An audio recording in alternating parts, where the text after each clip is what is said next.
இப்படி நம்ம எதை புரிஞ்சுக்கிட்டதா இருந்தாலும் நம்ம மனசுக்கு ஏதாவது ஒரு ரோல் எடுக்கணும், ஏதாவது ஒரு வடிவத்தை எடுக்கணும். அப்படி வடிவத்தை எடுக்கிறதுக்கு பேர் மனோலயம்னு சொல்கிறது. இப்போ அதே மாதிரி நம்ம மனசுமே என்னன்னு சொன்னால் ஒரு வினாடி மன லயம் ஏற்படுது, அப்புறம் அந்த லயத்திலேருந்து விடுபடணும். விடுபட்டு எப்போவுமே விடுபட்ட நிலையில் இருந்தால் தான் புதுசாக நம்ம ஒரு லயத்தை அடைய முடியும். அந்த விடுபட்ட நிலையை வந்து மனோ நாசம்னு சொல்லிடுறாங்க. நம்ம அகத்தை பொறுத்தளவில் ஞானம், லிபரேஷன், முக்தி, மோட்சம் எல்லாமே அகம் சார்ந்தது. அங்கே பெர்மனன்சின்னு சொல்லி ஒன்றுமே இருக்கக்கூடாது. நம்ம ஒரு நல்ல நிலையில் இருக்கிறேன்னு சொல்லி ஒரு நிலையை பிடிச்சி வச்சுக்கிட்டோன்னா அதுதான் பிரச்சனை. மகிழ்ச்சியாக இருப்பேன் என்ன பிரச்சனை தான். வருத்தமே வரக்கூடாது, எதையுமே வரவிடாமல் பார்த்து வருத்தமே வராமல் நான் என்னை தடுத்து வச்சுக்கிடுவேன்னு சொன்னால் பிரச்சனை தான். உங்களுக்கு அங்கே எந்த வேலையுமே இருக்கக்கூடாது. அங்கே என்ன வேணாலும் வரட்டும், ஏன்னா இங்கே எதுவுமே நிற்காது. வருத்தமாக இருந்தாலும் வினாடி தான், மகிழ்ச்சியாக இருந்தாலும் வினாடி தான். எல்லாம் புத்தம் புதுசாக வினாடிக்கு வினாடி புதுசாக மின்னல் வேகத்தில் மாறிக்கிட்டே இருக்கு. நாம் என்னதோ ஒரு கான்செப்ட் வச்சுருக்குறோம், இப்படி என்னதோ நல்ல நிலையில் இருக்கலாம், மன அமைதியோடு இருக்கணும், மன மகிழ்ச்சியோடு இருக்கணும், வருத்தமே வந்துடக்கூடாது, பயமே வந்துடக்கூடாது. இது எல்லாம் ஒரு ஆரம்ப காலத்தில் ஒரு ஆரம்ப பாடங்கிற மாதிரி எடுத்துக்கலாம், தப்பு ஒன்றும் இல்லை. ஏன்னா ஒருத்தர் வழி தெரியாதவங்களுக்கு ஏதோ ஒன்று சொன்னான்னா அவங்க அது அந்த இடத்த நோக்கி வருவாங்க. அப்படி ஒன்று இருக்குது அடையலாம். ஆனால் உண்மையிலே அந்த இடத்துல அங்கே ஒன்றுமே கிடையாது. ஏன்னா எல்லாம் இருக்குது, வினாடி நேரம் தான், வந்து போகிற மாதிரி தான் இருக்குது. ரமண மகரிஷிக்கு 16 வயசில் ஞானம் கிடைக்கும். அவருக்கு எந்த பேக்ரவுண்டுமே கிடையாது. ஒரு பள்ளி மாணவன், ஸ்கூலில் படிச்சுட்டு இருக்கார். அப்பா கிடையாது, ஒரு ரிலேட்டிவ் வீட்டில் தங்கியிருந்து மதுரையிலேருந்து படிச்சுட்டு இருக்கார். ஒரு நாள் அவருக்கு மரண பயம் ஏற்படுது. எல்லோரும் மரண பயம் ஏற்பட்டால் என்ன பண்ணுவோம், அந்த பயத்திலேருந்து விடுபடுறதுக்கு முயற்சி பண்ணுவோம்.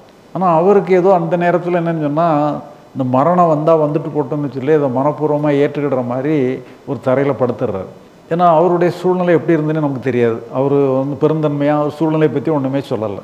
எங்கள் உறவினர்களுடைய டார்ச்சர் இருந்திருக்கலாம், இந்த மாதிரி ஒரு சூழ்நிலையில் வாழ்கிறதோட செத்து போயிடலான்னு கூட ஒரு முடிவுக்கு வந்திருக்கலாம். அந்த மரண பயத்தை மனப்பூர்வமாக ஏற்றுக்கிட்டார். உண்மையில் ஒரு ஹெல்த்தாக தான் இருந்தார். அவர் ஒன்றும் உடல் உபாதையெல்லாம் ஒன்றும் கிடையாது. உடல் உபாதையாக இருந்து மரண பயம் வந்துனாலும் கூட ஏதோ ஒரு அர்த்தம் இருக்குது. இவர் நல்ல ஹெல்த்தியாக இருந்தார். சின்ன பையன், 16 வயசு பையன். உடல் உடல் நல்ல ஆரோக்கியம் உள்ளவர் அவர். இப்போ அவர் மரண பயத்தை மனப்பூர்வமாக ஏற்றுக்கிட்டார். மரண பயங்கிறது என்ன, ஒரு மன அனுபவம். அந்த மன அனுபவம் எப்படி இருக்குன்னு சொன்னால் மரண பயமாக இருந்துக்கிட்டே இருக்கும். மன அனுபவத்தை நீங்கள் மனப்பூர்வமாக ஏற்றுக்கிட்டிங்கன்னா அந்த அனுபவம் எப்படி இருக்கும், ரோல் ஆகி போயிடும். அப்போ தான் அவருடைய மனசு அதுவாக இயங்கிறத கண்டுபிடிச்சு அவர் என்ன சொன்னால் அந்த லைனில் அவருக்கு பேக்ரவுண்டு எதுவுமே கிடையாது. ஆன்மீக பேக்ரவுண்டு, ஆன்மீக முயற்சிகள் எதுவுமே கிடையாது அவருக்கு. ஆனால் அவருக்கு தெரிஞ்ச லாங்குவேஜில் நான் என்னையை வேறொரு நபராக மாற்றிக்கிட்டேன். இதுக்கு முன்னால் இருந்தவர் ஒருத்தர், இப்போ இருக்கிறவர் வேறு, நான் என்னுடைய சுயநிலையை கண்டுபிடிச்சிக்கிட்டேங்கிற மாதிரி அவர் வேற ஒரு லாங்குவேஜில் எப்படியோ பேசுகிறார். இந்த சாஸ்திர அறிவுகள்லாம் அவருக்கு லேட்டராக தான் வருது அவருக்கு. ஆனால் உண்மையிலேயே கண்டுபிடிச்சதெல்லாம் ஒன்று தான். ஏதோ ஒரு சந்தர்ப்பத்தில் அதுவாக இயங்குது, மனசை அதுவாக இயங்குறத கண்டுபிடிச்சிக்கிட்டோம். நம்முடைய சாஸ்திரங்கள் 2 டெர்மினாலஜி சொல்லுவாங்க, மனோலயம், மனோநாசம். மனோலயம்னா என்ன, மனோநாசம்னா என்ன. இப்போ நம்ம நமக்கு ஏத்தாப்பில் நம்முடைய நண்பர் வராரு. அந்த நண்பர்னு நம்ம புரிஞ்சுக்கிடணும். நண்பர்னு புரிஞ்சுக்கிட்டதுன்னா என்ன, இப்போ உண்மையிலே பார்த்தீங்கன்னு சொன்னால் எல்லாமே நமக்குள்ளே தான் நடக்கும், நமக்கு வெளியே எதுவுமே நடக்காது. இப்போ நம்ம வெளியே இத்தனை பேர் உட்காந்துருக்கிற மாதிரி தருது, இங்கெல்லாம் ஒரு பெரிய ரூமெல்லாம் இருக்கிற மாதிரி தருது. நீங்கள் கண்ணை மூடிக்கிடுங்க, ஒன்றும் தெரியாது. எல்லாமே உங்களுடைய விழித்திரையில் எல்லாமே வந்துன்னு சொன்னால் விழித்திரையில் உள்ளது மட்டும்தான் உங்களுக்கு தெரியும் இல்லையா, விழித்திரைக்கு வெளியே உள்ளதெல்லாம் உங்களுக்கு தெரியாது. வெளியே பார்க்குற மாதிரி நினைக்கிறோம், உண்மையிலே எல்லாமே நமக்குள்ளே தான் தருது. அதே மாதிரி என்னென்னு சொன்னால் ஒரு நண்பராக புரிஞ்சுக்கிட்டோம்னு சொன்னால் அது நம்முடைய மனசுக்குள்ளே மாறிக்கிடுது. இந்த மனசு தான் அந்த ரோலை எடுக்குது. இப்போ நம்ம நாக்கில் ஒரு இனிப்பை போடுறோம், ஒரு கசப்பை போடுறோம். இனிப்பு தெரிஞ்சுக்கிடுறோம், கசப்புன்னு தெரிஞ்சுக்கிடுறோம். உண்மையிலே என்ன நடக்குது, அந்த நாக்கில் ஒரு தன்மாற்றம் ஏற்படுது. அந்த தன்மாற்றத்தை தான் இனிப்புன்னு சொல்கிறோம். உண்மையிலே அந்த இனிப்பு நமக்கு தெரியவே தெரியாது. நாக்கில் என்ன தன்மாற்றம் ஏற்படுது அது மட்டும் தான் நமக்கே தெரியும். ஒரு கசப்பை சாப்பிடும் பொழுது கசப்புங்கிற ஒரு தன்மாற்றம் ஏற்படுது, அந்த தன்மாற்றம் மட்டும்தான் தெரியும் நமக்கு. எதையுமே வந்தாலும் தன்மயமாக மாக்கி தான் எதையுமே நம்ம புரிஞ்சுக்கிட முடியும். வெளியே உள்ளது எதுவுமே நமக்கு தெரியாது. எதெல்லாம் நம்ம தன்மயமாக மாறுதோ அது மட்டும் தான் நமக்கு தெரியும். இப்போ அதே மாதிரி நம்ம நண்பர் நம்ம புரியணும்னு சொன்னாலே நம்ம மனசே நண்பராக வடிவெடுத்துக்கிடுது, தன்மயமாக மாற்றிக்கிடுது. ஏதோ ஒரு லயத்துக்கு போயிடுது. நம்ம நாக்கு ரோல் எடுத்துக்கிற மாதிரி இனிப்புங்கிற ரோல் எடுத்துக்கிடுது, கசப்புங்கிற ரோல் எடுக்கிற மாதிரி நம்ம மனசுங்கிறதே நண்பருங்கிற ரோல் எடுத்துக்கிடுது. நண்பருங்கிற ரோல் எடுத்து தான் நண்பர்ன்ட்டு புரிஞ்சுக்கிடுது. இப்படி நம்ம எதை புரிஞ்சுக்கிட்டதா இருந்தாலும் நம்ம மனசுக்கு ஏதாவது ஒரு ரோல் எடுக்கணும், ஏதாவது ஒரு வடிவத்தை எடுக்கணும். அப்படி வடிவத்தை எடுக்கிறதுக்கு பேர் மனோலயம்னு சொல்கிறது. அந்த வடிவத்தில் ஒரே வடிவத்தில் இருந்தோம்னு சொன்னால் நம்ம இது பண்ணோம். இப்போ நம்ம நாக்கில் இனிப்பை சாப்பிட்றோம், இனிப்போடையே நாக்கு இருந்ததுன்னு சொன்னால் இப்போ வேறு எதையுமே தெரியாது. அப்போ அந்த எந்த அனுபவம் ஏற்படுதோ அனுபவத்துக்கு விடுபட்டால் தான் அடுத்த அனுபவத்தை அடைய முடியும். இப்போ அதே மாதிரி நம்ம மனசுமே என்னன்னு சொன்னால் ஒரு வினாடி மன லயம் ஏற்படுது, அப்புறம் அந்த லயத்திலேருந்து விடுபடணும். விடுபட்டு எப்போவுமே விடுபட்ட நிலையில் இருந்தால் தான் புதுசாக நம்ம ஒரு லயத்தை அடைய முடியும். அந்த விடுபட்ட நிலையை வந்து மனோ நாசம்னு சொல்லிடுறாங்க. அந்த ஒரு ஒரு ஒரு வடிவத்தை எடுக்கிறதுக்கு பேரும் மனோலயம்னு சொல்கிறாங்க. நம்ம மனதினுடைய இயக்கமே இப்படி தான் இருக்குது. ஒரு மனோலயமும் மனோ நாசமும் மாறி மாறி வர்றது தான் நம்முடைய மனதினுடைய இயக்கமே. இது மட்டும்தான் நமக்கே தெரியும். அதுதான் இயற்கை, அதுதான் விடுதலை, லிபரேஷன், முக்தி, மோட்சம்லாம் அதுதான். அந்த லயத்தில் வந்து நம்ம எதையோ ஒன்று பிடிச்சிக்கிட்டோம் சொன்னால் இயற்கைக்கு விரோதமானது. மகிழ்ச்சியாக இருக்கணும், நாக்கு எப்பவும் இனிப்பாகவே இருக்கணும்னு பிடிச்சி வைக்கிற மாதிரி தான். அது ஆரோக்கியத்தை சிதைச்சிடும். அது இயற்கைக்கு விரோதமானது. எந்த அனுபவத்திலையும் இருந்தானாலுமே இது இயற்கைக்கு விரோதமானது. எல்லாம் வந்து போயிட்டே இருக்கணும், எல்லாத்தையும் பிரதிபலிக்கணும். இப்போ நம்ம கண்ணாடியில் பார்க்குறோம், கண்ணாடியில் பார்க்குறது அப்படியே பிரதிபலிக்குது. நம்ம பிரதிபலிப்போ நம்ம நகர்ந்துட்டோம்னா அதுவும் போயிடும். நீங்கள் போன பிறகு உங்கள் உருவம் கண்ணாடியிலே தெரிஞ்சுன்னா அது கண்ணாடியே இல்லை. அது அப்படி தான். அந்த மாதிரி தான் நம்முடைய மனசுமே வந்து ஒரு ரிஃப்ளெக்ஷன் மாதிரி வந்து வந்து மாறிக்கிட்டே இருக்கணும். எதுவுமே தங்கக்கூடாது. அப்படி அது வந்து ஒரு சுதந்திரமாக ஒவ்வொரு கணந்தோறும் புத்தம் புதுசாக ஒரு லிவிங் ரிவராக இருக்கிறது தான் நம்முடைய மனதினுடைய இயற்கையான நிலை. அதுதான் முக்தி, மோட்சம், லிபரேஷன் எல்லாமே. அங்கே நமக்கு ஏதாவது வேலை இருக்கா? எந்த வேலையுமே இல்லை. நமக்கு அங்கே எந்த வேலையுமே இல்லை. நம்ம புரிஞ்சுக்கிடுறது தான் ஞானங்கிறது. ஞானங்கிறது ஒரு நிலையே கிடையாது. ஒரு அண்டர்ஸ்டாண்டிங், ஒரு கன்க்ளூஷன், ஒரு கருத்து. நீங்கள் ஒரு முடிவு எடுத்துக்கிடணும். இங்கே ஒரு வேலையுமே கிடையாதுன்னு முடிவு எடுத்துட்டீங்கன்னு சொன்னால் உங்களை நீங்கள் இயற்கையாக எடுத்துக்கிட்டீங்க. உங்களை நீங்களே இயற்கையாக எடுத்துக்கிட்டதுக்குள்ள ஒரு முடிவு எடுத்துக்கிட்டீங்கன்னு சொன்னால் அதுக்கு பேர் ஞானம்.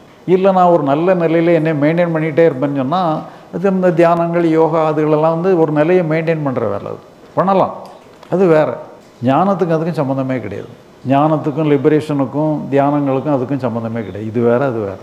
இப்போ இதில் என்ன சொல்லி சொன்னால் இதெல்லாம் நம்ம அகம் சார்ந்தது, நம்ம மனம் சார்ந்தது. ஞானம், முக்தி, மோட்சம் எல்லாமே நம்ம அகம் சார்ந்தது. இப்போ நம்ம ஒரு வீட்டில் குடியிருக்கிறோம். இந்த வீடும் நேரத்துக்கு நேரம் மாறிக்கிட்டே இருந்ததுன்னா எப்படி நிரந்தரமாக எப்படி குடியிருக்க முடியும்? இப்போ புறத்தை பொறுத்தளவில் ஒரு நிரந்தரமான தன்மை தேவைப்படும். ஒரு ஸ்டெடினஸ்ஸு, ஒரு ஒரு உறுதித்தன்மை இருக்கணும். இப்போ அங்கே நீங்கள் புறத்தை பொறுத்தளவில் நம்ம செய்ய வேண்டிய செயல்களை பொறுத்தளவில் ஒரு நிரந்தரத்தன்மையை நம்ம மெயின்டைன் பண்ணிக்கலாம். அது புறத்துக்கு. ஆனால் உங்களை பொறுத்த அளவில் நீங்கள் வந்து ஒரு நிரந்தரத்தன்மை, ஒரு நல்ல நிலையை மெயின்டைன் பண்ணணும்னு சொன்னால் அதுதான் இயற்கைக்கு விரோதமானது. அங்கே வந்து இயற்கையாக தான். உங்கள் அகத்தை பொறுத்த அளவில் உங்களை வந்து நீங்கள் இயற்கைக்கு விட்டுருங்க. அவ்வளோதான். அங்கே என்ன வேணாலும் வரட்டும். அது அதுவாக வரும், அதுவாக போயிடும். அங்கே எதையாவது பிடிச்சி வச்சாலும் தப்பு, எதையாவது துரத்தி விட்டாலும் தப்பு. ஏன்னா அதுவாக போயிட்டுருக்கு. நம்ம ஒன்றும் பண்ண தேவையில்லை. ஒரு ஆறு ஓடிக்கிட்டு இருக்குது, உள்ளே கையை விட்டு நெல்லுன்னு சொல்லி கைவிட்டாலும் சரி, ஓடுன்னு சொல்லி கைவிட்டாலும் சரி. நீங்கள் ஆற்றுக்குள்ளே கைவிடும்போது என்ன ஆகுன்னு சொன்னால் கையை சுற்றி தண்ணி சுழல ஆரம்பிச்சிடும். இல்லை தண்ணி இப்படி சுழலுது, நம்ம இப்படி ரொட்டேட் பண்ணால் சுழல் போயிடும்னா போகாது. நீங்கள் கையை வெளியே எடுக்கிற வரைக்கும் சுழல் இருந்துக்கிட்டே தான் இருக்கும். நீங்கள் கையை எடுத்துட்டிங்கன்னா சுழலும் தானாக போயிடும். நான் அகத்தை பொறுத்த அளவில் நம்ம கையை விடுற வேலையே கிடையாது. அதெல்லாம் ஆட்டோ டியூனிங். அவ்வளோதான். நமக்கு மேனுவல் டியூனிங்கே கிடையாது. நீங்களாக செய்கிற வேலை அவங்க ஒன்றுமே கிடையாது. அதுக்கு முழுக்க முழுக்க இயற்கையாக இருக்கணும். செயற்கைங்கிறது புறத்தில். நீங்கள் செய்ய வேண்டிய செயல்களெல்லாம் இயற்கையாக நடக்காது. இப்போ நீங்கள் ஒரு போஸ்ட்டில் ஒரு கவர்மெண்ட் டிபார்ட்மெண்ட்டில் நீங்கள் இருக்கிறீங்க, தானாக நடக்குன்னு விட்டானா ஒரு வேலையும் நடக்காது. நீங்கள் செய்யணும், உங்கள் ரோலை எடுத்து ப்ளே பண்ணணும். நான் அகத்தை பொறுத்தல நீங்கள் ப்ளே பண்ணுறதுக்கு ரோலே கிடையாது. நீங்கள் ஏதாவது ரோலை எடுத்தீங்கன்னா அதுதான் டிஸ்டர்பன்ஸ். நான் இப்படி இருக்கணும், இப்படி இருக்கக்கூடாதுன்னு சொல்லி ஒரு ரோலை ப்ளே பண்ணிங்கன்னா அதுதான் உங்களுக்கு விரோதமானது. அதுதான் இயற்கைக்கு விரோதமானது. புறத்தை பொறுத்தளவு செயற்கை, அகத்தை பொறுத்தளவு இயற்கை. உங்களை பொறுத்தளவு நீங்கள் இயற்கை, உங்கள் செயல்களை பொறுத்தளவில் நீங்கள் செயற்கை. அப்போ தான் செயற்பட்டால் தான் முடியும். அது நீங்களாக தான் செஞ்சு ஆகணும், தானாக நடக்காது. நீங்கள் சமையல் பண்ணணும்னு சொன்னால் நீங்கள் பண்ணினா தான் சமையல் நடக்கும், சாப்பாடு கிடைக்கும். தானாலாம் சாப்பாடு வராது. நீங்கள் ஏதாவது ஒன்று உருவாக்கணும்னா நீங்கள் முயற்சி பண்ணி தான் உருவாக்கணும். அது தானாக உருவாகாது. அதனால் நம்ம அகம்னா என்ன, புறம்னா என்ன? அகம் சார்ந்தது தான் ஆன்மீகங்கிறது. எல்லாமே அகம் சார்ந்தது தான். புறம் வந்து அது ஆன்மீகத்துக்கு சம்மந்தம் உள்ளது. அங்கே நீங்கள் என்ன விதமான ரூல்ஸ் அண்ட் ரெகுலேஷன்ஸை போட்டுக்கலாம். நீங்கள் அகத்தை பொறுத்தளவில் எல்லா ரூல்ஸையும் முதல்ல தூக்கி கீழே போடணும். எது வேணாலும் எப்படி வேணாலும் இருந்துட்டு போட்டோம். அங்கே இயற்கை மட்டும்தான் இருக்கணும். உங்களுக்கு அங்கே வேலையே இருக்கக்கூடாது. இப்போ ஞானம் என்றாலும் என்ன, ஒன்றும் செய்ய வேண்டியதில்லை. அப்படி ஒரு கன்க்ளூஷனுக்கு வந்தால் அதுக்கு பேர் ஞானம். எதோ ஒன்று நம்ம பண்ணணும்னு சொன்னோன்னா அது யோகா, தியானம், அது அதெல்லாம் வெளி வேலைகள். அதெல்லாம் அந்த இதுக்கு வச்சுக்கிடுங்க. உங்களை பொறுத்தளவில் ஞானத்துக்காகவும் லிபரேஷனுக்காகவும் உங்களுக்கு எந்த வேலையுமே கிடையாதுங்கிற ஒரு கன்க்ளூஷன் எடுத்துக்கிடுங்க. உங்களை இயற்கையாக இயங்க விட்டுருங்க. அது அதுவாக நீங்கள் விடணும்னு கூட அவசியம் இல்லை. உங்கள் உத்தரவுக்காக வெயிட் பண்ணிட்டுலாம் இருக்கிறல. அது அதுவாக தான் இயங்கிட்டு இருக்கு. நீங்கள் தொந்தரவு பண்ணாமல் இருந்தால் போதும்.